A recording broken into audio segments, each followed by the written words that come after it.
ಶ್ರೀ ಡಿ.ಕೆ. ಶಿವಕುಮಾರ್.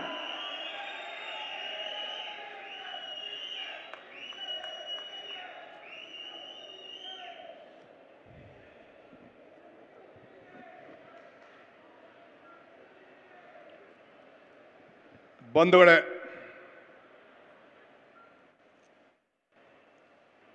ಗ್ರಾಮ ದೇವತೆ ಮದ್ದೂರಮ್ಮ ತಾಯಿಗೆ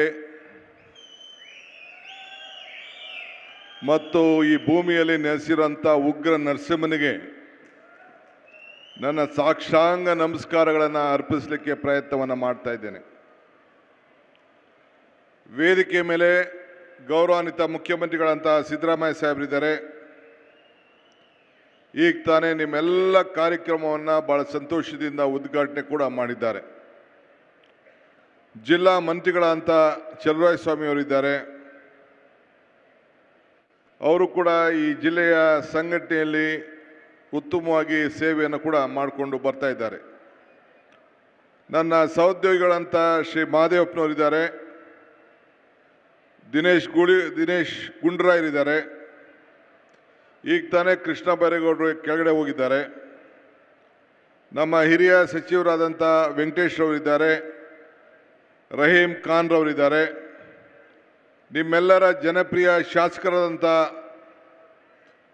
ಉದಯ್ ಕಡ್ಲೂರ್ ಅವರಿದ್ದಾರೆ, ರವಿ ಗಾಣಿಗ ಅವರಿದ್ದಾರೆ, ರಮೇಶ್ ಬಂಡಿಸಿದ್ದೇಗೌಡರು, ದಿನೇಶ್ ಗೂಳಿಗೌಡರು ನಿಮ್ಮ ಸ್ಥಳೀಯ ಶಾಸಕರಿದ್ದಾರೆ, ಗಂಗಾಧರ್ ಇದ್ದಾರೆ ಜಿಲ್ಲಾ ಕಾಂಗ್ರೆಸ್ ಅಧ್ಯಕ್ಷರು, ಚಿದಂಬರಮ್ಮು, ನಮ್ಮ ಶಿವಣ್ಣವರು, ಗಾಯತ್ರಿ ಅವರು ನಮ್ಮ ತಾಲೂಕಿನ ಅಧ್ಯಕ್ಷರು, ಮತ್ತು ಇನ್ನೆಲ್ಲ ನಹೀಮ್ ಅವರಿದ್ದಾರೆ. ಇನ್ನೆಲ್ಲ ನಮ್ಮ ಜಿಲ್ಲಾಧಿಕಾರಿಗಳು ಮತ್ತು ಎಲ್ಲ ನಮ್ಮ ಜಿಲ್ಲೆಗೆ ಸಂಬಂಧಪಟ್ಟಂಥ ಎಲ್ಲ ಹಿರಿಯ ಅಧಿಕಾರಿಗಳು ಕೂಡ ಇದ್ದಾರೆ. ಅವ್ರಕ್ಕಿಂತ ಮುಖ್ಯವಾಗಿ ತಾವೆಲ್ಲ ಇಂಥ ದೊಡ್ಡ ಐತಿಹಾಸಿಕ ಸಮಾರಂಭದಲ್ಲಿ ಪಾಲ್ಗೊಂಡು ಈ ಇತಿಹಾಸ ಪುಟಕ್ಕೆ ಸೇರ್ಪದಂಥ ಕಾರ್ಯಕ್ರಮಕ್ಕೆ ಶುಭವನ್ನು ತಂದಿದ್ದೀರಿ, ಶಕ್ತಿ ತುಂಬಿದ್ದೀರಿ, ಕಾಂಗ್ರೆಸ್ ಸರ್ಕಾರಕ್ಕೆ ಆಶೀರ್ವಾದ ಮಾಡಲಿಕ್ಕೆ ಬಂದಿದ್ದೀರಿ. ನಿಮ್ಮೆಲ್ಲರೂ ಕೂಡ ನನ್ನ ಸಾಷ್ಟಾಂಗ ನಮಸ್ಕಾರಗಳನ್ನು ಅರ್ಪಿಸಲಿಕ್ಕೆ ನಾನು ಬಯಸ್ತಾ ಇದ್ದೇನೆ. ಬಂಧುಗಳೇ, ಈ ಮದ್ದೂರು ದೊಡ್ಡ ಇತಿಹಾಸ ಇದೆ. ಹಿಂದೆ ಬ್ರಿಟಿಷರವ್ರ ಕಾಲದಿಂದ ಕೂಡ ಎಸ್.ಎಂ. ಕೃಷ್ಣರವರ ತಂದೆ ಮಲ್ಲಯ್ಯನವರು ಮೈಸೂರು ಆಳ್ವಿಕೆಯಲ್ಲಿ ಪ್ರಜಾಪ್ರತಿನಿಧಿಯಾಗಿ ಕೆಲಸವನ್ನು ಮಾಡಿದ್ದ ಇತಿಹಾಸ. ಇಲ್ಲಿ ಏನು ನಮ್ಮ ಸೌಧ ಏನು ಕೆಂಗಲ್ ಹನುಮಂತಯ್ಯನವರ ಕಾಲದಲ್ಲಿ ಪ್ರಜಾಸೌಧವನ್ನು ಇವತ್ತು ಇಲ್ಲಿ ಕಟ್ಟಿ ಧ್ವಜವನ್ನು ಹಾರಿಸಿ ನಮ್ಮ ಇತಿಹಾಸದಲ್ಲಿ ಸ್ವಾತಂತ್ರ್ಯದ ಒಂದು ದೊಡ್ಡ ನೆಲ ಇದು.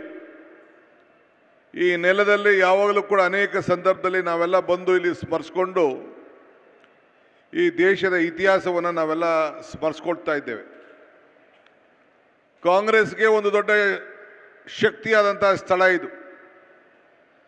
ಹಿಂದೆ ಕಾಂಗ್ರೆಸ್ ಈ ದೇಶದ ಅನೇಕ ನಾಯಕರುಗಳು ಈ ಜಿಲ್ಲೆಯಿಂದ ಬಂದು ಹೋಗಿ ಬೆಳೆದು ಈ ಜಿಲ್ಲೆಗೆ ಶಕ್ತಿಯನ್ನು ಕೊಟ್ಟದ್ದನ್ನು ನಾವು ಯಾರು ಕೂಡ ಮರೀಲಿಕ್ಕೆ ಸಾಧ್ಯ ಇಲ್ಲ. ನಾನು ನಮ್ಮ ನಾಯಕರಾದಂಥ ಎಸ್.ಎಂ. ಕೃಷ್ಣರವ್ರನ್ನ ಇವತ್ತು ಈ ಭೂಮಿಲಿ ನೆನೆಸ್ಕೊಳ್ಳಿಲ್ಲ ಅಂದರೆ ನನ್ನ ಕರ್ತವ್ಯಕ್ಕೆ ಲೋಪ ಆದಂಗೆ ಆಗ್ತದೆ. ಎಸ್.ಎಂ. ಕೃಷ್ಣರವರು ಕಾಂಗ್ರೆಸ್ ಪಕ್ಷದ ಅಧ್ಯಕ್ಷರಾಗಿ, ರಾಜ್ಯದ ಮುಖ್ಯಮಂತ್ರಿಯಾಗಿ, ಕೇಂದ್ರ ಸಚಿವರಾಗಿ, ಗವರ್ನರ್ ಆಗಿ ಈ ಜಿಲ್ಲೆಗೆ, ಈ ರಾಜ್ಯಕ್ಕೆ, ಈ ತಾಲೂಕಿನ ಭೂಮಿಗೆ ಮೆರುಗನ್ನು ಕೊಟ್ಟಿರೋದನ್ನು ನಾವು ಯಾರು ಕೂಡ ಮರೀಲಿಕ್ಕೆ ಸಾಧ್ಯ ಇಲ್ಲ. ಇತಿಹಾಸ ಮರ್ತವನು ಇತಿಹಾಸವನ್ನು ಸೃಷ್ಟಿ ಮಾಡಲಿಕ್ಕೆ ಸಾಧ್ಯ ಇಲ್ಲ ಅಂತೇಳಿ ಬಾಬಾ ಸಾಹೇಬ್ ಅಂಬೇಡ್ಕರ್ ಅವರು ಹೇಳಿದ್ದಾರೆ. ಹಂಗೆ ಈ ಜಿಲ್ಲೆಗೆ ನಾಲ್ವಡಿ ಕೃಷ್ಣರಾಜ ಒಡೆಯರ್ ಅವರು, ವಿಶ್ವೇಶ್ವರಯ್ಯನವರು, ಸಾವುಕಾರ್ ಚೆನ್ನೈನವರು, ಮಲ್ಲಯ್ಯನವರು ಈ ಜಿಲ್ಲೆಗೆ ಸ್ಥಾಪನೆ ಅಂತೇಳಿ ಕೂಡ ಇತಿಹಾಸ ಪುಟದಲ್ಲಿ ನಾನು ಓದಿದ್ದೇನೆ. ಇವತ್ತು ಅನೇಕ ಕಾಲ ಅಭಿವೃದ್ಧಿ ಕೆಲಸ ಈ ಜಿಲ್ಲೆಯಲ್ಲಿ ಹಿರಿಯರೆಲ್ಲ ಮಾಡ್ಕೊಂಡು ಬಂದಿದ್ದಾರೆ. ಮಾದೇಗೌಡರು ಆದಿಯಾಗಿ ನಾಗೇಗೌಡರು ಕೂಡ ನೀರಾವರಿ ಸಚಿವರಾಗಿ, ಮಂಚೇಗೌಡರು ಕೂಡ ಅವ್ರದ್ದೇ ಆದಂಥ ರೀತಿಯಲ್ಲಿ ಈ ಕ್ಷೇತ್ರದಲ್ಲಿ ಕೆಲಸವನ್ನು ಮಾಡೋದನ್ನು ನಾವೆಲ್ಲ ಕೂಡ ನಾವು ಸ್ಮರಿಸ್ಕೊಳ್ಳೇಬೇಕಾಗ್ತದೆ. ಇವತ್ತು ಮದ್ದೂರು ಹೆಸರು ಟಿಪ್ಪು ಸುಲ್ತಾನ್ ಕಾಲದಲ್ಲಿ ಇಲ್ಲಿ ಮದ್ದನ್ನು ತಯಾರು ಮಾಡ್ತಿದ್ರಂತೆ. ನಾನು ಇತಿಹಾಸ ಪುಟಕ್ಕೆ ಹೋಗಿದ್ದೆ. ಸಿಂಶಾ ನದಿಯ ಪಕ್ಕದಲ್ಲಿರುವಂಥ ಈ ಮದ್ದೂರು ತಂದೆ ಆದಂಥ ಇತಿಹಾಸ ಇದೆ. ಈ ಮದ್ದೂರು ಹೊಸ ಶತಮಾನದಲ್ಲಿ ನಾವು ಯಾವ ರೀತಿ ಅಭಿವೃದ್ಧಿ ಮಾಡಬೇಕು ಅಂಥೇಳಿ ಆಲೋಚನೆಯನ್ನು ಮಾಡ್ತಿದ್ದು. ಹಿಂದೆ ಕೃಷ್ಣರವರು ಇಂಡಸ್ಟ್ರಿಯಲ್ ಮಿನಿಸ್ಟರ್ ಆಗಿದ್ದಾಗ ಈ ಭಾಗಕ್ಕೆ ಒಂದು ಕೈಗಾರಿಕಾ ಪ್ರದೇಶವನ್ನು ತಂದುಕೊಟ್ಟು ಸ್ಥಳೀಯರಿಗೆ ಅನೇಕ ಅಭಿವೃದ್ಧಿ ಉದ್ಯೋಗವನ್ನು ಸಿಗಬೇಕು ಅಂಥೇಳಿ ಇಲ್ಲಿ ಇಂಡಸ್ಟ್ರಿಯಲ್ ಯೂನಿಟ್ಗಳನ್ನು ಮಾಡಿ ಒಂದು ಎಸ್ಟೇಟನ್ನು ಅವತ್ತಿನ ಕಾಲದಲ್ಲೇ ಒಂದು 35-40 ವರ್ಷದಿಂದನೇ ಪ್ರಾರಂಭ ಮಾಡಿರೋದು ನಾವೆಲ್ಲ ಕೂಡ ಸ್ಮರಿಸ್ಕೊಳ್ಬೇಕಾಗ್ತದೆ. ಇವತ್ತು ನಾವೆಲ್ಲ ಸೇರಿ ಕಾಂಗ್ರೆಸ್ನ ಭದ್ರಕೋಟೆ ಇವತ್ತು ಇಲ್ಲಿ ನಮ್ಮ ಶಾಸಕರಾದಂಥ ಉದಯರವರು ಈ ನನ್ನ ಕ್ಷೇತ್ರದ ಅಭಿವೃದ್ಧಿ ಕೆಲಸದ ಉದ್ಘಾಟನಾ ಸಮಾರಂಭವನ್ನು ಮಾಡಬೇಕು ಅಂತೇಳಿ ಮುಖ್ಯಮಂತ್ರಿಗಳ ಹತ್ರ ನನ್ನ ಹತ್ರ ಬಂದು ಭೇಟಿ ಮಾಡಿ ಈ ದಿನಾಂಕವನ್ನು ನಿಗದಿ ಮಾಡಿದ್ರು. ಭಾಳ ಸಂತೋಷ ಆಯಿತು. ಏಕೆಂದರೆ ನಾವು ಇವತ್ತು ನಿಮ್ಮ ಕೈಲಿ ಜೈಕಾರ ಹಾಕಿಸ್ಕೊಳ್ಳಿಕ್ಕೆ ಮಾತ್ರ ಬರಲಿಲ್ಲ. ಇಲ್ಲಿ ನೀವು ಈ ಜಿಲ್ಲೆಯಲ್ಲಿ 7 ಜನ ಶಾಸಕರ ಪೈಕಿ 6 ಜನ ಶಾಸಕರನ್ನು ಕೊಟ್ಟು ಮದ್ದೂರಿನಲ್ಲಿ ನಮ್ಮ ಉದಯರವ್ರನ್ನ ಅತಿ ಹೆಚ್ಚು ಮತದಿಂದ ಗೆಲ್ಲಿಸಿ ಇಡೀ ರಾಜ್ಯಕ್ಕೆ ಒಂದು ದೊಡ್ಡ ಶಕ್ತಿಯನ್ನು ತುಂಬಿದ್ದೀರಿ. ಇದನ್ನು ನಾವು ಯಾರು ಕೂಡ ಮರೆಯಲಿಕ್ಕೆ ಸಾಧ್ಯ ಇಲ್ಲ. ಆ ದೃಷ್ಟಿಯಿಂದ ನಿಮ್ಮ ಋಣವನ್ನು ತೀರಿಸಬೇಕಾದ್ದು ನಮ್ಮೆಲ್ಲರ ಕರ್ತವ್ಯ. ಈ ದಿಟ್ಟಿನಲ್ಲಿ ಇವತ್ತು ನಾವೆಲ್ಲ ಅನೇಕ ಯೋಜನೆಗಳನ್ನು ಇವತ್ತು 1,000ಕ್ಕೂ ಹೆಚ್ಚು ಕೋಟಿ ರೂಪಾಯಿ ಅನುದಾನವನ್ನು ನಿಮಗೆ ಕೊಟ್ಟು ನಿಮ್ಮ ಅಭಿವೃದ್ಧಿಗೋಸ್ಕರ ಕೆಲಸವನ್ನು ಮಾಡ್ತಾ ಇದ್ದೇವೆ, ನಿಮ್ಮ ಋಣವನ್ನು ತೀರಿಸ್ತಾ ಇದ್ದೇವೆ ಅಂತೇಳಿ ಹೇಳಲಿಕ್ಕೆ ಇಲ್ಲಿಗೆ ಬಂದಿದ್ದೇವೆ. ನೀರಾವರಿ ಇಲಾಖೆಯ ಒಂದು ಹೊಸ ಕಚೇರಿನೇ ಈಗ ನಾನು ಪ್ರಾರಂಭವನ್ನು ಮಾಡ್ತಾ ಇದ್ದೇನೆ. ಇದಲ್ಲದೆ 500ಕ್ಕೂ ಹೆಚ್ಚು ಕೋಟಿ ರೂಪಾಯಿಯನ್ನು ಮಳವಳ್ಳಿವರೆಗೂ ಕೂಡ ನೀರು ಹರಿದು ಹೋಗಬೇಕು ಅನ್ನೋ ದೃಷ್ಟಿಯಿಂದ ಈ ಮದ್ದೂರಿನ ಎಲ್ಲ ಕಾಲುವೆಗಳನ್ನು ಅಭಿವೃದ್ಧಿಯನ್ನು ಮಾಡಬೇಕು ಅನ್ನೋ ದೃಷ್ಟಿಯಿಂದ ಮುಖ್ಯಮಂತ್ರಿಗಳು ನಾನು ಇಬ್ಬರು ಸೇರಿ ಮಾತಾಡಿಕೊಂಡು ಸುಮಾರು 500 ಕೋಟಿ ರೂಪಾಯಿಯನ್ನು ನಮ್ಮ ಸರ್ಕಾರ ಬಂದ ಮೇಲೆ ಈ ತಾಲೂಕಿಗೆ ನಾವು ಕೊಟ್ಟಿದ್ದೇವೆ. ಇದು ಇತಿಹಾಸ.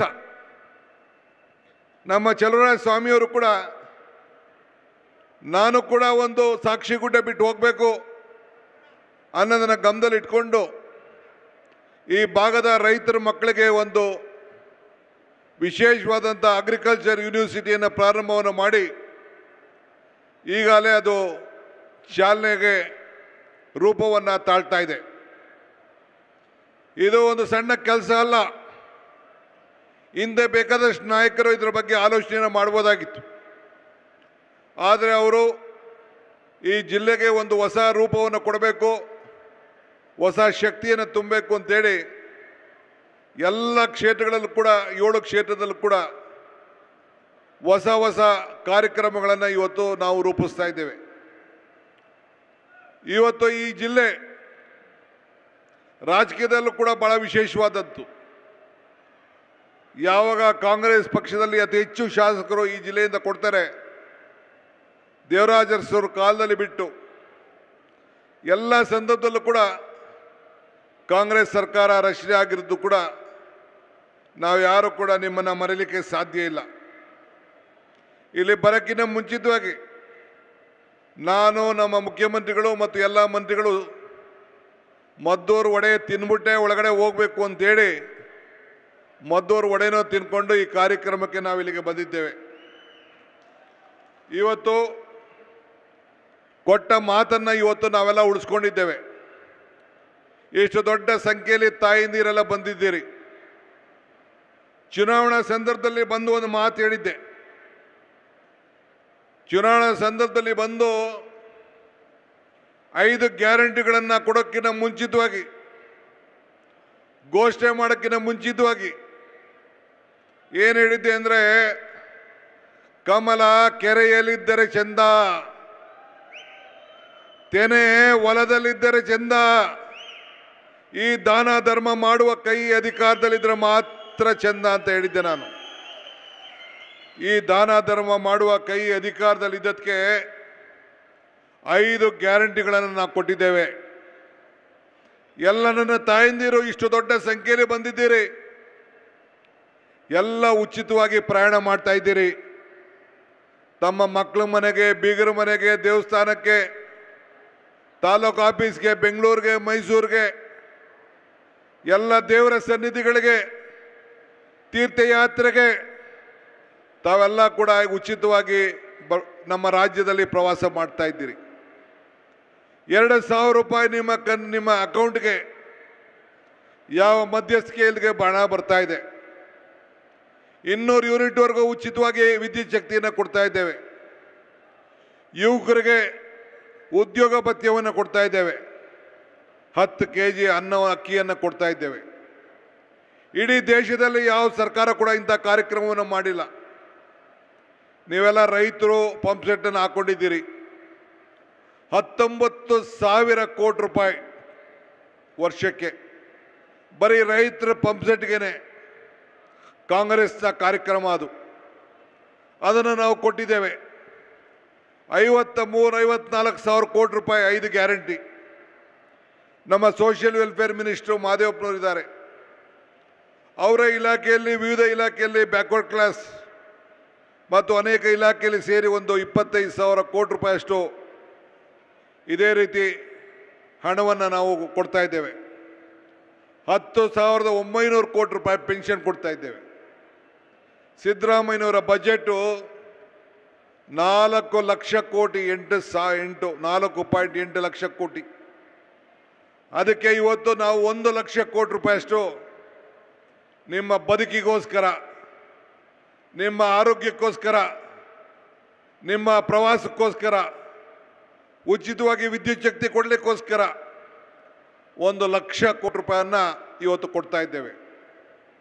ನೀವು BJP ಅವರಿಗೆ, ಜನತಾದಳದವ್ರು ಕೇಳಬೇಕು, ನಿಮಗೆ ಅಧಿಕಾರ ಇದ್ದಾಗ ಇಂಥದ್ದು ಯಾವ್ದಾದ್ರು ಒಂದು ಗ್ಯಾರಂಟಿ 100 ರೂಪಾಯಿ ಇಂಥ ಹಣ ಹೊಟ್ಟೆ ತುಂಬಕ್ಕೆ ಕಷ್ಟ ಕಾಲಕ್ಕೆ ಏನಾದ್ರು ಒಂದು ಸಣ್ಣ ಸಹಾಯವನ್ನು ಮಾಡಿದರೆ ಅವ್ರಿಗೆ ಮಾತಾಡೋಂಥ ಒಂದು ಶಕ್ತಿ ಇರ್ತಿತ್ತು. ಎಲ್ಲ ನೈತಿಕವಾದಂಥ ಬಲವನ್ನು ಅವರು ಕಳ್ಕೊಂಡಿದ್ದಾರೆ. ಸಾಧನೆ ಅನ್ನೋ ವಿಚಾರ ಇದೆಯಲ್ಲ, ಸುಮ್ಮನೆ ಬರುವುದಿಲ್ಲ. ಶ್ರಮದ ತುದಿಯಲ್ಲಿ ಅದರ ಫಲ ಇರ್ತದೆ. ಕಾಲುವೆ ಬುಡದಲ್ಲ, ಇಲ್ಲ ಕಾಲಲ್ಲ. ಬೆಳಗ್ಗೆ ಸಾಯಂಕಾಲ ರೈತ ಯಾವ ರೀತಿ ಹೊಲ ಉಳ್ತಾನೆ, ಭೂಮಿ ಮಟ್ಟ ಆಯ್ತದೆ, ಫಸಲು ಸಿಗ್ತದೆ, ಹಂಗೆ ನಮ್ಮ ಕಾಂಗ್ರೆಸ್ ಪಕ್ಷ, ಕಾಂಗ್ರೆಸ್ ಸರ್ಕಾರ ಜನರ ಬದುಕಿನಲ್ಲಿ ಅನೇಕ ಕಾರ್ಯಕ್ರಮಗಳನ್ನು ಇವತ್ತು ನಾವು ರೂಪಿಸ್ಕೊಂಡು ನಾವೆಲ್ಲ ಬರ್ತಾ ಇದ್ದೇವೆ. ಇವತ್ತು ನಿಮ್ಮ ಬದುಕಿಗೆ ನಾವು ಆದರ್ಶವಾಗಿ ನಮ್ಮ ಸರ್ಕಾರ ಕೆಲಸವನ್ನು ಮಾಡಿಕೊಂಡು ಬರ್ತಾ ಇದೆ. ಯೋಗಿ ಅಂತ ಕರ್ಸ್ಕೊಳ್ಳೋದು ಮುಖ್ಯ ಅಲ್ಲ, ಉಪಯೋಗಿ ಅಂತ ಕರ್ಸ್ಕೊಳ್ಳೋದು ಬಹಳ ಮುಖ್ಯ. ಹಂಗೆ ನಮ್ಮ ಸ್ಥಳೀಯ ಶಾಸಕರಾದಂಥ ನಮ್ಮ ಶ್ರೀ ಉದಯ್ ಅವರು ಅನೇಕ ನಿಮ್ಮ ಕ್ಷೇತ್ರದ ಅಭಿವೃದ್ಧಿಗೆ ಎಲ್ಲ ಇಲಾಖೆಯಲ್ಲೂ ಕೂಡ ಇವತ್ತು ಕೆಲಸವನ್ನು ಮಾಡ್ಕೊಂಡು ಬರ್ತಾ ಇದ್ದಾರೆ. ನಾನು ಕಳೆದ ವಾರ ಇಲ್ಲಿಗೆ ಬಂದಿದ್ದೆ. ಕಳೆದ ಒಂದು 10-15 ದಿನದಲ್ಲಿ ಕನ್ನಂಬಾಡಿ ಕಟ್ಟೆ ಪೂಜೆ ಮಾಡಿಬಿಟ್ಟು ಇಲ್ಲಿಗೆ ಬಂದಿದ್ದೆ. ಬಂದು ನಿಮ್ಮ ತಾಲೂಕು ಆಫೀಸ್ಗೆ ಹೋಗಿದ್ದೆ. ಎಲ್ಲರಿಗೂ ಆಶ್ಚರ್ಯ ಆಯಿತು, ಏನಕ್ಕೆ ಬಂದವನು ಡಿ ಕೆ ಶಿವಕುಮಾರ್ ತಾಲೂಕು ಆಫೀಸ್ಗೆ ಅಂತ. ಇಲ್ಲೇನಾರು ಆಸ್ತಿ ಖರೀದಿ ಮಾಡ್ಲಿಕ್ಕೆ ಬಂದಿದ್ದಾನ ಅಂತೇಳಿ ಆಶ್ಚರ್ಯ ಆಯಿತು. ಎಲ್ಲರಿಗೆ ಕೇಳಿದ್ರು ನನಗೆ, ಏನಾರು ಆಸ್ತಿ ಖರೀದಿ ಮಾಡ್ತಾ ಇದೆಯಾ ಅಂತ. ನಮ್ಮ ಶಾಸಕರಾದಂಥ ಉದಯರವರು 2 ಕೋಟಿ ರೂಪಾಯಿ ಅಷ್ಟು ವೆಚ್ಚದ ನಿವೇಶನವನ್ನು ಕಾಂಗ್ರೆಸ್ ಕಚೇರಿಯನ್ನು ಕಟ್ಟಲಿಕ್ಕೆ ನಮ್ಮ ಕಾಂಗ್ರೆಸ್ ಭವನಕ್ಕೆ ಕಾಂಗ್ರೆಸ್ ಟ್ರಸ್ಟ್ಗೆ ಅವರ ಸ್ವಂತ ಹಣದಿಂದ ಇವತ್ತು ಭೂಮಿಯನ್ನು ಕೊಟ್ಟಿದ್ದಾರೆ. ಇವತ್ತು ಅದೇ ರೀತಿ ಇಡೀ ರಾಜ್ಯದಲ್ಲಿ 6 ಜನ ತಮ್ಮ ಸ್ವಂತ ಆಸ್ತಿಗಳನ್ನು ಕಾಂಗ್ರೆಸ್ ಕಚೇರಿಗೆ ಕೊಟ್ಟಿದ್ದಾರೆ.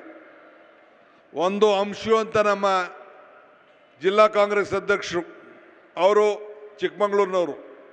ಒಂದು ಉದಯನವರು, 2 ಅಂಶ ಅವರು, 3ನೇದು ಶಿರಗುಪ್ಪ ಶಾಸಕರು ನಮ್ಮ ನಾಗರಾಜ್ ಅವರು, ನಮ್ಮ ಮಂತ್ರಿಗಳಾದ ಸಂತೋಷ್ ಲಾಡ್ರವರು, GS ಪಾಟೀಲ್ರವರು ನಮ್ಮ ಗದಗ ಶಾಸಕರು, ಮತ್ತು ಶರಣ್ ಪ್ರಕಾಶ್ ಪಾಟೀಲ್ರವರು ಅವರ ಸ್ವಂತ ಭೂಮಿನೇ ಕಾಂಗ್ರೆಸ್ ಕಚೇರಿಗೆ ಕೊಟ್ಟಿದ್ದಾರೆ. ಅದಕ್ಕೆ ನಾನು ಒಬ್ಬ ಕಾಂಗ್ರೆಸ್ ಪಕ್ಷದ ಅಧ್ಯಕ್ಷರಾಗಿ ನಮ್ಮ ಉದಯರವರಿಗೆ, ನಿಮ್ಮ ಶಾಸಕರಿಗೆ ಕಾಂಗ್ರೆಸ್ ಋಣವನ್ನು ತೀರಿಸಬೇಕು ಅಂತ ಏನು ಈ ಒಂದು ದೊಡ್ಡ ಹೃದಯ ಶ್ರೀಮಂತಿಕೆಯನ್ನು ತೋರಿಸಿದ್ದಾರೆ, ಅವರಿಗೆ ಒಂದು ಸಾಷ್ಟಾಂಗ ನಮಸ್ಕಾರಗಳನ್ನು ಅರ್ಪಿಸಲಿಕ್ಕೆ ನಾನು ಬಯಸ್ತಾ ಇದ್ದೇನೆ, ಅಭಿನಂದನೆ ಸಲ್ಲಿಸಲಿಕ್ಕೆ ನಾನು ಬಯಸ್ತಾ ಇದ್ದೇನೆ. ದೇವರು ನಮಗೆ ಕೊಟ್ಟಿರೋದು 2 ಆಯ್ಕೆ, ಒಂದು ಕೊಟ್ಟೋಗೋದು, ಒಂದು ಬಿಟ್ಟು ಹೋಗೋದು. ಹಂಗೆ ಇಂಥ ಒಂದು ಇತಿಹಾಸ ಪುಟಕ್ಕೆ ಈ ಮದ್ದೂರಿನಲ್ಲಿ ಕಾಂಗ್ರೆಸ್ ಟಿಕೆಟನ್ನು ಪಡ್ಕೊಂಡು ಶಾಸಕರಾದಕ್ಕೆ ಇಂಥ ಸೇವೆಯನ್ನು ಮಾಡಿದ್ದಾರೆ. ನಾನು ಟಿಕೆಟ್ ಕೊಡೋಕ್ಕಿಂತ ಮುಂಚಿತವಾಗೆ SM ಕೃಷ್ಣರವರಕ್ಕೆ ನಾನು ನಮ್ಮ ಚಲುವರಾಯ ಸ್ವಾಮಿಯವರು ಈ ಜಿಲ್ಲೆಯ ಮುಖಂಡರಿಗೆಲ್ಲ ಹೋಗಿ ಭೇಟಿ ಮಾಡಿದವು. ಉದಯನೂ ಬಂದಿದ್ದ, ಗುರುಚರಣೂ ಬಂದಿದ್ದರು. ಅವ್ರು ಕೇಳೋದು ನನಗೆ, ನಾನು ಇಷ್ಟು ಜನಕ್ಕೆ ಬಿ ಫಾರ್ಮ್ ಕೊಟ್ಟಿದ್ದೇನೆ, ಇವತ್ತು ನನ್ನ ಮನೆಗೆ ಒಂದು ಬಿ ಫಾರ್ಮ್ ಕೇಳ್ತಾ ಇದ್ದೀನಿ ಅಂತ ಮಾತನ್ನು ಕೇಳಿದ್ರು ಅವರು. ಆಯಿತು ಸರ್, ಯೋಚನೆ ಮಾಡ್ತೀವಿ ಅಂತೇಳಿ ನಾನು ಎದ್ದು ಬಂದೆ. ಅದಾದಮೇಲೆ 3 ಬಾರಿ ಸರ್ವೆ ಮಾಡಿಸ್ತೀನಿ. ನಾನು 3 ಬಾರಿ ಸರ್ವೆ ಮಾಡಿಸಿದಾಗ ಕಾಂಗ್ರೆಸ್ ಗೆಲ್ಲಬೇಕಾದ್ರೆ ನನಗೆ ಗುರುಚರಣ್ಗೆ ಕೊಡಬೇಕು ಅಂತ ಆಸೆ ಇತ್ತು. ಆದರೆ 3 ಬಾರಿ ಸರ್ವೆ ಮಾಡಿದಾಗ ಜನರ ಅಭಿಪ್ರಾಯ ಉದಯ್ ಕಡ್ಲೂರಿಗೆ ಕೊಡಬೇಕು ಅನ್ನೋದು ಜನರ ಅಭಿಪ್ರಾಯ ಇತ್ತು. ಅದನ್ನು ಮತ್ತೆ ನಾನು SM ಕೃಷ್ಣರವರ ಹತ್ರ, ಅವರ ಧರ್ಮಪತ್ನಿ ಪ್ರೇಮ ಕೃಷ್ಣರವರ ಹತ್ರ ಮನೆಗೆ ಹೋಗಿ ಚರ್ಚೆ ಮಾಡಿದೆ. ನಾನು ಅವ್ರಿಗೆ ರಿಪೋರ್ಟ್ ತರಿಸಿದೆ, ಈ ರೀತಿ ಜನರ ಅಭಿಪ್ರಾಯ ಇದೆ ಅಂತ. ಆಗ SM ಕೃಷ್ಣರವರು ಹೇಳಿದ್ರು, ನನ್ನ ಮಗ ಮುಖ್ಯ ಅಲ್ಲ, ಈ ರಾಜ್ಯದಲ್ಲಿ ಕಾಂಗ್ರೆಸ್ ಸರ್ಕಾರ ಬರೋದು ಮುಖ್ಯ, ನೀನೇ ತೀರ್ಮಾನ ತೆಗೆದುಕೊಂಡು ಉದಯನ್ಗೆ ಟಿಕೆಟ್ ಕೊಡು ಅಂತೇಳಿ SM ಕೃಷ್ಣರವರು ನನಗೆ ಮಾರ್ಗದರ್ಶನವನ್ನು ಕೊಟ್ಟರು. ಆ ಪ್ರಕಾರ ಎಲೆಕ್ಷನ್ ಕಮಿಟಿ ಮುಂದೆ ನಾನು ಸಿದ್ದರಾಮಯ್ಯನವರು ಇಬ್ಬರು ಸೇರಿ ಉದಯರವರ ಹೆಸರನ್ನು ಹೇಳಿ ಟಿಕೆಟನ್ನು ಕೊಟ್ಟು, ನೀವೆಲ್ಲ ಅತಿ ಹೆಚ್ಚು ಓಟನ್ನು ಕೊಟ್ಟು ಆಶೀರ್ವಾದ ಮಾಡಿದ್ದೀರಿ. ಆಶೀರ್ವಾದ ಮಾಡಿದಕ್ಕೆ ಇವತ್ತು ಅವರು ನಿಮಗೆಲ್ಲರೂ ಕೂಡ ಇಂಥ ದೊಡ್ಡ ಸೇವೆಯನ್ನು ಪ್ರಾಮಾಣಿಕವಾಗಿ ಇವತ್ತು ಕೊಟ್ಟಿದ್ದಾರೆ. ಉಳಿ ಪೆಟ್ಟು ಬೀಳದೆ ಯಾವ ಶಿಲೆ ಕೂಡ ಕಲ್ಲು ಶಿಲೆ ಆಗಲಿಕ್ಕೆ ಸಾಧ್ಯ ಇಲ್ಲ. ಹಂಗೆ ನೇಗಲು ಉಳಿದೆ ಯಾವುದು ಭೂಮಿ ಕೂಡ ಮಟ್ಟ ಆಗಲಿಕ್ಕೆ ಸಾಧ್ಯ ಇಲ್ಲ. ಹಂಗೆ ಇವತ್ತು ನಿಮ್ಮ ಭೂಮಿಯನ್ನು ಫಸಲು ಮಾಡಲಿಕ್ಕೆ ಅನೇಕ ಕಾರ್ಯಕ್ರಮಗಳನ್ನು ಇವತ್ತು ಅವರು ರೂಪಿಸ್ಕೊಂಡು ಬಂದಿದ್ದಾರೆ. ಆದ್ದರಿಂದ ಅವಕಾಶ ಸಿಕ್ಕಿದಾಗ ಇಂಥ ಅನೇಕ ಕಾರ್ಯಕ್ರಮಗಳನ್ನು ನಾವು ರೂಪಿಸ್ಕೊಂಡು ಹೋಗಬೇಕು. ಬೇರಿಲ್ಲ ಅಂದರೆ ಯಾವ ಮರ ಕೂಡ ಉಳಿದಿಲ್ಲ. ಹಂಗೆ ನಂಬಿಕೆ ಇಲ್ಲ ಅಂದರೆ ಯಾವ ಸಂಬಂಧ ಕೂಡ ಉಳಿಲಿಲ್ಲ. ನನಗೆ ಕನಕಪುರ ಕ್ಷೇತ್ರ ಎಷ್ಟು ಮುಖ್ಯನೋ ಅಷ್ಟೇ ಈ ಮಂಡ್ಯ ಜಿಲ್ಲೆಯ ಪ್ರತಿಯೊಂದು ಕ್ಷೇತ್ರ ಕೂಡ ನನಗೆ ಭಾಳ ಮುಖ್ಯ ಅನ್ನೋದನ್ನು ನನಗೆ ಹೇಳಲಿಕ್ಕೆ ಭಾಳ ಸಂತೋಷ ಆಗ್ತದೆ. ನಾನು ಹಿಂದೆ ಒಂದು ಮಾತು ಹೇಳಿದ್ದೇನೆ, ದೇವರು ವರನೂ ಕೊಡೋದಿಲ್ಲ, ಶಾಪನೂ ಕೊಡೋದಿಲ್ಲ, ಅವಕಾಶ ಮಾತ್ರ ಕೊಡ್ತಾನೆ ಅಂತೇಳಿ. ಹಂಗೆ ನಮಗೆ ಸಿಕ್ಕಿದಂಥ ಅವಕಾಶದಲ್ಲಿ ಇವತ್ತು ನಾವು ಕೆಲಸ ಮಾಡ್ತಾ ಇದ್ದೀವಿ. ಹಿಂದೆ ಮೋದಿಯವರು ಹೇಳಿದ್ರು ಅಚ್ಚೇ ದಿನ ಬರ್ತದೆ ಅಂಥೇಳಿ. ಯಾವ ಅಚ್ಚೇ ದಿನ? ಅಚ್ಚೇ ದಿನ ಏನಾಯಿತು? 15 ಲಕ್ಷ ಏನಾಯಿತು? ಇದನ್ನು ನೀವು ಕುಮಾರಸ್ವಾಮಿಯವ್ರಿಗೆ ಕೇಳಬೇಕು, BJPಯವ್ರಿಗೆ ಕೇಳಬೇಕು. ನಮಗೆ ಧೈರ್ಯ ಇದೆ. ಈ ನನ್ನ ತಾಯಂದಿರಿಗೆ ಕೊಟ್ಟು ಮಾತಂತ 2,000 ರೂಪಾಯಿ ಕೊಡ್ತಾ ಇದ್ದೀವೋ ಇಲ್ಲೋ? ತಾಯಂದಿರು ತಾವು ಕೈ ಎತ್ತಬೇಕು. ಬರ್ತಾ ಇದೆ ಅಂದರೆ ಪ್ರವಾಸ ಮಾಡ್ತಾ ಇದ್ದೀರೋ, ಇದು ಬಹಳ ಮುಖ್ಯವಾದಂಥ ವಿಚಾರ. ಆದ್ದರಿಂದ ನಾವು ನಮ್ಮ ಕರ್ತವ್ಯವನ್ನು ಈ ಸಂದರ್ಭದಲ್ಲಿ ನಾವು ಮಾಡ್ಕೊಂಡು ನಾವು ಹೋಗ್ತಾ ಇದ್ದೇವೆ. ಇನ್ನು ಅನೇಕ ಕಾರ್ಯಕ್ರಮಗಳನ್ನು ನಿಮ್ಮ ಜಿಲ್ಲೆಯ ಅಭಿವೃದ್ಧಿಗೋಸ್ಕರ ನಾವು ರೂಪಿಸ್ತಾ ಇದ್ದೇವೆ. ಇಡೀ ರಾಜ್ಯದಲ್ಲಿ ಆರೋಗ್ಯ ಇಲಾಖೆಯ ಮಂತ್ರಿಗಳಿದ್ದಾರೆ ದಿನೇಶ್ ಗುಂಡೂರಾಯರವರು. ಅವರು ಇಲಾಖೆಯ ಜವಾಬ್ದಾರಿ ತೆಗೆದುಕೊಂಡ ಮೇಲೆ ಮತ್ತು ನಮ್ಮ ವೆಂಕಟೇಶ್ವರು ಇದ್ದಾರೆ, ನಮ್ಮ ಮಹದೇವಪ್ಪನವರು ಇದ್ದಾರೆ, ರಹೀಮ್ ಖಾನ್ ಇದ್ದಾರೆ, ಕೃಷ್ಣ ಬೈರೇಗೌಡರು ಇದ್ದಾರೆ. ಅವರು ಏನು ಅವರ ಇಲಾಖೆಯ ಜವಾಬ್ದಾರಿ ತೆಗೆದುಕೊಂಡು ಅವರವ್ರ ಇಲಾಖೆಯಲ್ಲಿ ಬಡವರ ಬದುಕಿಗೆ, ರೈತರ ಬದುಕಿಗೆ ಆರೋಗ್ಯಕರವಾಗಿ ಪಶು ವೈದ್ಯ ಇರ್ಬೋದು, ಮನುಷ್ಯರ ಆರೋಗ್ಯ ಇರ್ಬೋದು, ಇವೆಲ್ಲಕ್ಕೂ ಕೂಡ ಒಂದು ದೊಡ್ಡ ಕಾರ್ಯಕ್ರಮವನ್ನು ರೂಪಿಸಿ ಅತಿ ಹೆಚ್ಚು ಶಕ್ತಿ ತುಂಬುವಂಥ ಕೆಲಸವನ್ನು ಮಾಡ್ತಾ ಇದ್ದಾರೆ. ನಮ್ಮ ಎಲ್ಲ 30 ಮಂತ್ರಿಗಳು ಕೂಡ ಜನರ ಕಲ್ಯಾಣ ಭಾಳ ಮುಖ್ಯ. ಈ ನಿಟ್ಟಿನಲ್ಲಿ ನಾವು ಸಾಧನೆಯನ್ನು ಮಾಡ್ಕೊಂಡು ನಾವು ಬರ್ತಾ ಇದ್ದೇವೆ. ನಿಮ್ಮ ವಿಧಾನ ಪರಿಷತ್ತಿನ ಸದಸ್ಯರಾದಂಥ ನಮ್ಮ ದಿನೇಶ್ ಗುಳಿಗೌಡರು ಕೂಡ ಇದ್ದಾರೆ, ಮಧು ಮಾದೇಗೌಡರು ಈ ಜಿಲ್ಲೆಯವರು ಇದ್ದಾರೆ, ಈ ತಾಲೂಕಿನವರು. ಅವರು ಕೂಡ ಉತ್ತಮವಾಗಿ ನಮ್ಮ ಕೆಲಸವನ್ನು ಮಾಡಿಕೊಂಡು ಸರ್ಕಾರದ ಗಮನವನ್ನು ಸೆಳೀತಾ ಇದ್ದಾರೆ. ದಿನೇಶ್ ಗುಳಿಗೌಡರು ಭಾಳ ಉತ್ತಮವಾಗಿ ಮಾಧ್ಯಮಕ್ಕೆ ನಮಗೂ ಸಂಪರ್ಕವನ್ನು ಬೆಳೆಸಿ ನಿಮ್ಮ ಜಿಲ್ಲೆಯ ಬಗ್ಗೆ ಅಪಾರವಾದಂಥ ಕಾರ್ಯಕ್ರಮಗಳನ್ನು ಇವತ್ತು ರೂಪಿಸ್ಕೊಂಡು ಬರ್ತಾ ಇದ್ದಾರೆ. ಆದ್ದರಿಂದ ಈ ಜಿಲ್ಲೆಯ ಎಲ್ಲ ಹಿರಿಯ ನಾಯಕರುಗಳು ಅವರ ಸೇವೆಯನ್ನು ಕೂಡ ಮರೆಸ್ಕೊಳ್ಬೇಕು. ನಾನು ಇವತ್ತು ಜನತಾದಳದ ಈ ಜಿಲ್ಲೆಯ ಕಾರ್ಯಕರ್ತರಿಗೆ ಹೇಳ್ತಾ ಇದ್ದೀನಿ, ನಿಮ್ಮ ಟೈಮ್ ವೇಸ್ಟ್ ಮಾಡ್ಕೊಳಕ್ಕೆ ಹೋಗಬೇಡಿ. ಕಾಲ ಬಂದಿತ್ತು, ಕಾಲ ಮುಗಿದೋಯ್ತು. ಈಗೇನಿದ್ರು ಕಾಂಗ್ರೆಸ್ ಕಾಲ, ಈ ದೇಶದ ಇತಿಹಾಸ. ಇವತ್ತು ಹೆಂಗೆ ಇಲ್ಲಿ ಈ ಸೌಧದಲ್ಲಿ, ಮದ್ದೂರಿನ ಸೌಧದಲ್ಲಿ, ಶಿವಪುರದ ಸೌಧದಲ್ಲಿ ಧ್ವಜ ಹಾರ್ತಾ ಇದೆಯೋ, ಹಂಗೆ ಕರ್ನಾಟಕ ರಾಜ್ಯದಲ್ಲಿ ಶಾಶ್ವತವಾಗಿ ಕಾಂಗ್ರೆಸ್ ಧ್ವಜ ಹಾರೇ ಹಾರ್ತದೆ ನನ್ನ ಮಾತನ್ನು ಈ ಸಂದರ್ಭದಲ್ಲಿ ಹೇಳಲಿಕ್ಕೆ ನಾನು ಬಯಸ್ತಾ ಇದ್ದೇನೆ. ನೀವೆಲ್ಲ ಆಲೋಚನೆ ಮಾಡಬೇಕು. ನಿಮ್ಮ ಸ್ವಾಭಿಮಾನದ ಬದುಕು ಒಂದು ಕಡೆ ಸೈಡ್ಗಿಡಿ, ನಿಮ್ಮ ಬದುಕನ್ನು ಗಮನದಲ್ಲಿಟ್ಕೊಳ್ಳಿ. ಕಾಂಗ್ರೆಸ್ ಶಕ್ತಿನೇ ಈ ದೇಶದ ಶಕ್ತಿ, ಕಾಂಗ್ರೆಸ್ ಇತಿಹಾಸ ಈ ದೇಶದ ಇತಿಹಾಸ. ಇವತ್ತು ಕಾಂಗ್ರೆಸ್ ಅಧಿಕಾರಕ್ಕೆ ಬಂದರೆ ನಿಮ್ಮೆಲ್ಲರ ಬದುಕಿಗೆ ಇವತ್ತು ಶಕ್ತಿ ತುಂಬ್ತಾ ಇದೆ. ಇದು ಕೂಡ ನಾವು ಗಮನದಲ್ಲಿಟ್ಕೊಳ್ಬೇಕು. ನಿಮ್ಮ ಸೇವೆಯನ್ನು ಮಾಡಲಿಕ್ಕೆ, ನಿಮ್ಮ ಋಣವನ್ನು ತೀರಿಸಲಿಕ್ಕೆ ನಾವು ಇಲ್ಲಿಗೆ ಬಂದಿದ್ದೇವೆ. ಆ ದೃಷ್ಟಿಯಿಂದ ನೀವೆಲ್ಲ ಸೇರಿ ಇನ್ನೂ ಹೆಚ್ಚಿನ ಕೆಲಸವನ್ನು ಮಾಡ್ಕೊಂಡು ಹೋಗಬೇಕು. ಶ್ರೀ ಉದಯರವರಿಗೆ ಪಕ್ಷ ಭೇದವನ್ನು ಮರೆತು ನೀವು ಸಹಾಯವನ್ನು ಮಾಡಬೇಕು. ಉದಯ್ ಜೊತೆ ಇಡೀ ಸರ್ಕಾರ ಇದೆ ಅನ್ನೋದಕ್ಕೆ ಈ ವೇದಿಕೆನೇ ಸಾಕ್ಷಿ ಅಂತೇಳಿ ನನಗೆ ಹೇಳಲಿಕ್ಕೆ ಭಾಳ ಸಂತೋಷ ಆಗ್ತದೆ. ಆದ್ದರಿಂದ ಇಂಥ ಒಂದು ದೊಡ್ಡ ಐತಿಹಾಸಿಕ ಕಾರ್ಯಕ್ರಮಕ್ಕೆ ತಾವೆಲ್ಲ ಬಂದು ನಮ್ಮ ಸರ್ಕಾರಕ್ಕೆ ಆಶೀರ್ವಾದ ಮಾಡಲಿಕ್ಕೆ ಬಂದಿದ್ದೀರಿ. ನಾವು ನಿಮ್ಮ ಋಣವನ್ನು ಸದಾ ತೀರಿಸ್ತಾ ಇದ್ದೇವೆ. ತಾವೆಲ್ಲ ಕೂಡ ಹೆಚ್ಚಿನ ಸಂಖ್ಯೆಯಲ್ಲಿ ಮುಂದಿನ ದಿನದಲ್ಲಿ ನಿಮ್ಮ ಪ್ರತಿಯೊಂದು ಹಳ್ಳಿಗೆ ಈಗಾಗಲೇ ಖಾತೆಗಳನ್ನು ನಗರಗಳಲ್ಲಿ, ಪಂಚಾಯತಿಗಳಲ್ಲಿ ಎಲ್ಲ ಕೂಡ ಆಸ್ತಿಯ ಗ್ಯಾರಂಟಿಯನ್ನು ಕೂಡ ಕೊಟ್ಟು ಅನೇಕ ಹೊಸ ಕಾರ್ಯಕ್ರಮಗಳನ್ನು ನಾವು ರೂಪಿಸ್ತಾ ಇದ್ದೇವೆ. 7 ಗಂಟೆಗಳ ಕಾಲ ಹಗಲೊತ್ತು ವಿದ್ಯುತ್ ಶಕ್ತಿಯನ್ನು ಕೊಡಬೇಕು ಅಂತೇಳಿ ಈಗಾಗಲೇ ಹೊಸ ವಿದ್ಯುತ್ ಶಕ್ತಿಯನ್ನು ಹಗಲಲ್ಲಿ ಕೊಡಲಿಕ್ಕೆ ಕಾರ್ಯಕ್ರಮ ಕೂಡ ನಾವು ರೂಪಿಸಿ 6 ಗಂಟೆಯಿಂದ 7 ಗಂಟೆಗೆ ಏರಿಸಿದ್ದೇವೆ. ಇದೆಲ್ಲ ಕೂಡ ಹಿಂದೆ BJP ಕಾಲದಲ್ಲಿ ಆಗಿರಲಿಲ್ಲ, ಜನತಾದಳದವ್ರು ಮಾಡೋಕ್ಕಾಗಿರಲಿಲ್ಲ.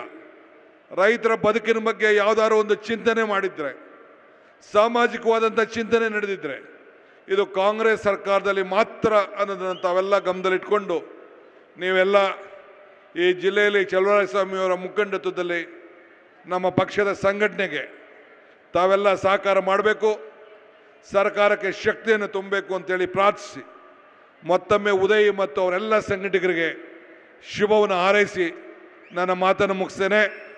ಮತ್ತು ಹಿಂದೆ ನಮ್ಮ ಅನೇಕ ಬ್ಲಾಕ್ ಅಧ್ಯಕ್ಷಗಳು ಕೂಡ ನಮ್ಮ ಪಕ್ಷದಲ್ಲಿ ಕದ್ಲೂರು ರಾಮಕೃಷ್ಣ ಆದಿಯಾಗಿ ಅನೇಕರೆಲ್ಲ ಕೂಡ ಈ ಪಕ್ಷದ ಸಂಘಟನೆಯಲ್ಲಿ 16 ವರ್ಷ ದುಡಿದಿದ್ದಾರೆ. ಅನೇಕ ಕಾರ್ಯಕರ್ತರು ಕೂಡ ದುಡಿದಿದ್ದಾರೆ. ಅವರೆಲ್ಲರೂ ಕೂಡ ಅಭಿನಂದಿಸಿ ಶುಭವನ್ನು ಹಾರೈಸಿ ನನ್ನ ಮಾತು ಮುಗಿಸ್ತೇನೆ. ನಮಸ್ಕಾರ. ಮದ್ದೂರಿನ ಮಹಾಜನತೆಯ ಮನದಲ್ಲಿ ನೆನಪಿನಲ್ಲಿ ಉಳಿಯುವಂತಹ ಹಲವಾರು ಮುತ್ತಿನಂಥ ಮಾತುಗಳನ್ನು ಅತ್ಯಂತ ಸುಲಲಿತವಾಗಿ ಸೊಗಸಾಗಿ ವ್ಯಕ್ತಪಡಿಸಿದಂತಹ ಸನ್ಮಾನ್ಯ ಉಪಮುಖ್ಯಮಂತ್ರಿಗಳಾದ ಶ್ರೀ ಡಿ ಕೆ ಶಿವಕುಮಾರ್